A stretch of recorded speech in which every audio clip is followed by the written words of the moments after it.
Jama'a Assalamu alaikum. Barkanmu da warhaka, barkanmu da sake saduwa da ku a cikin wannan shiri namu, wanda muke karanto muku littafi mai suna ga irin ta nan. Ni ne mai karanto muku Saminu Suleiman, wanda ake kira da Saminu Algaita. Idan ba ku manta ba, na tsaya ne inda nake ba ku labari. To Alhaji Shamsu na fita da kimanin minti 20 su Khalid suka zo. Baba Iro suka gaisa da mai gadi cikin mutunci da girmamawa. Mun zo gurin mai gidan ne. Mai gadin ya ce musu ayya wallahi kun da ki gaba, don Alhaji bai daɗe da fita ba. Sai dai idan kasuwa za ku bi shi. To daga nan ne muka tsaya, yanzu kuma insha Allahu za mu ci gaba. Gaba ɗayansu jikinsu ya yi sanyi. Baba Iro ya ce babu damuwa, za mu dawo zuwa anjima da daddare ko kuma gobe insha Allahu. Idan ya dawo, sai ka shaida masa da zuwanmu. Mai gadin ya ce masa to shi kenan, wana suna za a faɗa masa. Idan ya zo ka ce masa Ibrahim ne kawun Sa'ida daga Mandawari.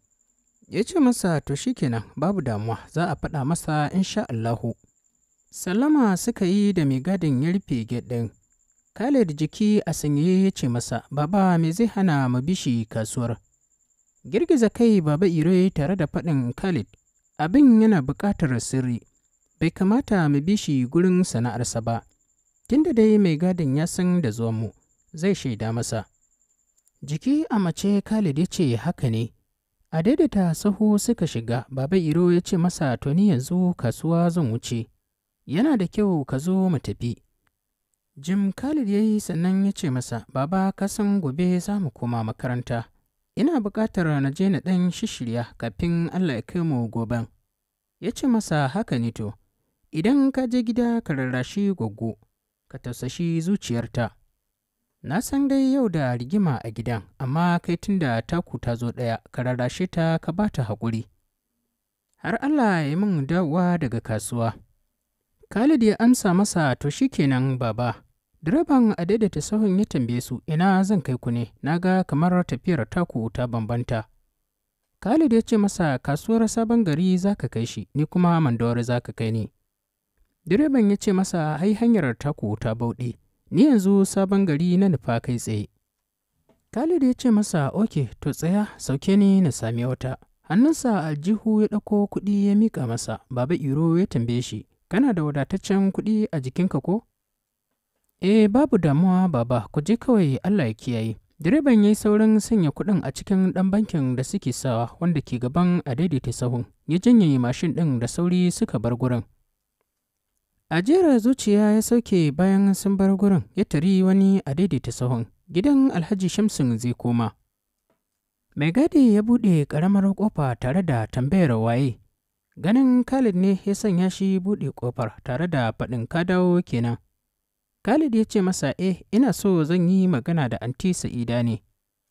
Jim mai gadin ya yi kafin ya ce masa Khalid ka yi haƙuri da abin da zan gaya maka. Alhaji ya hana kowane namiji shiga gidansa ko masu yi musu hidima iyakacinsu bakin gate. Shawarar da kawai zan baka ka yi ƙoƙarin kiranta a waya, ita sai ta fito ku gaisa. Khalid ya ce masa oke to buɗe min gurin zamanku na zauna sai na kira ta a wayar. Mai gadin ya buɗe masa ƙofar, Khalid ya shiga ya zauna a kan kujera, shi kuma mayar da ƙofar ya rufe. Wayarsa ya ɗauko daga cikin aljihun t-shirt ɗinsa ya shiga neman lamba har ya sami lambar Sa'ida ya kuma ci gaba da kiran wayar tata. A daidai wannan lokaci ni kaɗai ce a falon Umma ina karyawa. Jin wayata ta fara ƙara ya sanya ni saurin kai hannuna kan wayar. Kwata-kwata ban duba ba, sai da na ɗauko wayar na duba sai na ga sunansa ne a kan wayar. Tsaki na ja na ajiye wayar a gefe ɗaya na ci gaba da karin kumallona a tsanake. Ya kira ta kusan kimanin sau 4 amma ba ta ɗauka ba. Bai ji daɗin hakan ba kuma ransa ya matuƙar ɓaci, jikinsa ya sanyi. Ya yanke shawarar tura mata saƙon karta kwana kamar haka. Anti Sa'ida fatan kin tashi lafiya, na kira ki ba adadi, amma saboda wulaƙanci kin ƙi ɗaukan wayata. Kin tashi kin gudo daga gida kin bar baya da ƙura. Baba ya kori Ummatu gida saboda ke. Gogo tana nan cikin damuwa ba ta ko cin abinci. Idan har ni ne nake takura miki, to ki yi haƙuri. Ina mai tabbatar miki gobe yanzu zan koma school.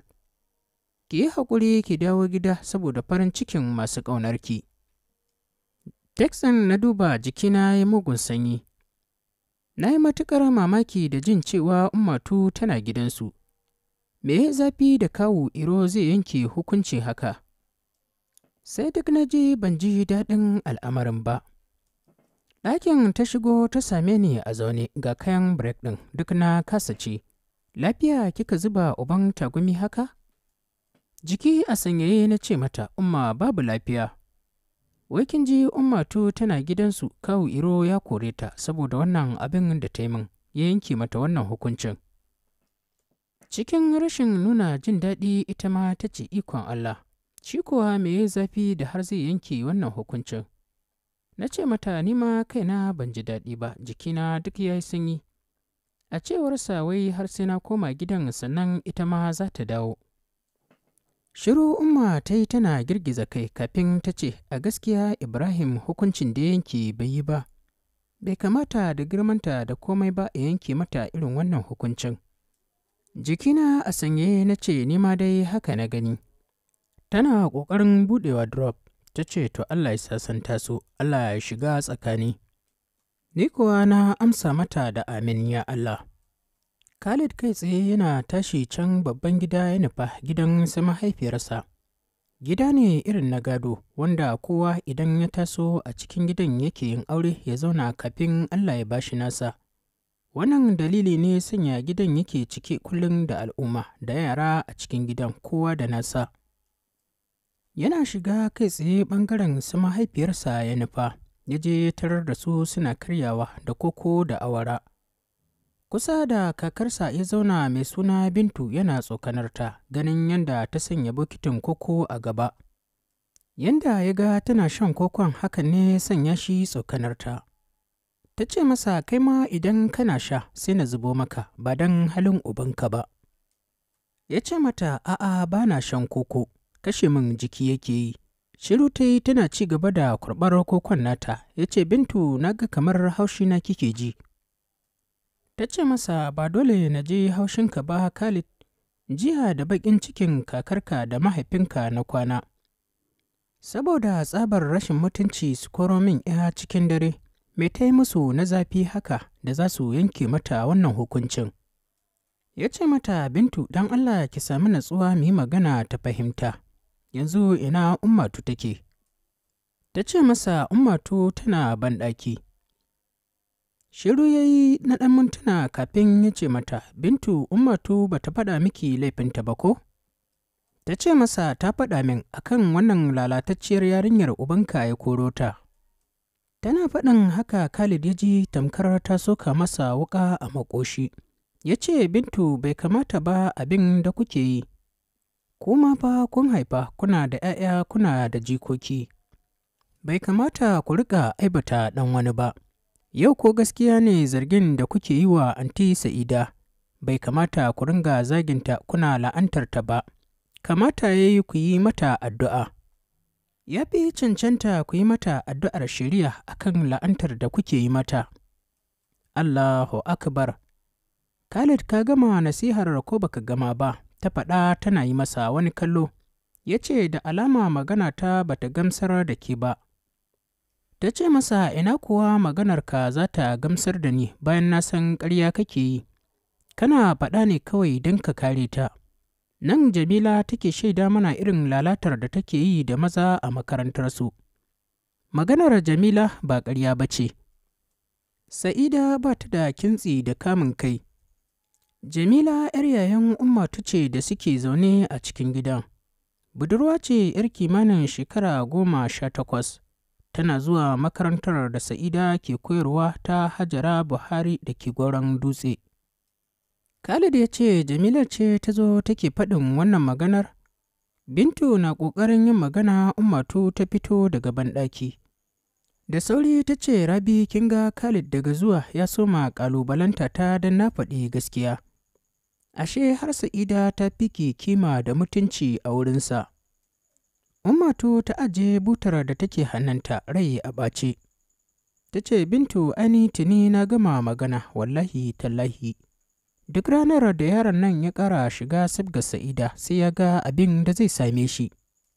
Khalid ya ce, Ummatu, don Allah don annabi ki daina wannan maganar. Anta Sa'ida ‘yar uwata ce, bai kamata ki raba zumuncin da ke tsakaninmu ba.